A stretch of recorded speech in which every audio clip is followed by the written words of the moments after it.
انا حسن ومستحيل حد يضحك عليا في الاسعار. بقالي سنين بلف على المحلات وعارف كل الاسعار، ولو في عرض انا اول واحد بعرفه. يعني المنتج ده شفته في مكان تاني ارخص فاكر اني مش هعرف.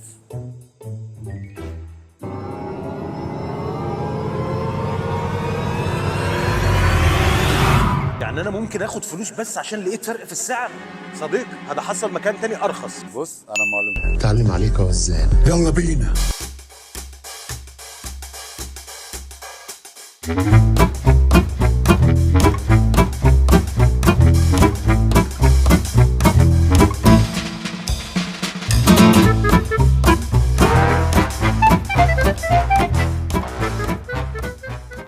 اول مره اتسوق وانا مطمن ومش شايل هم ان الحاجه اللي معايا ممكن تبقى بره ارخص. ربنا يستر وما يكونش ده برنامج الصدمه بتاع رمضان. العرض ده حقيقي؟ ده مظبوط 100%. من دلوقتي لنهايه رمضان لو لقيت السعر ارخص في اي مكان هتاخد الفرق 20 ضعف. مع سلطان اشتري وانت مطمن.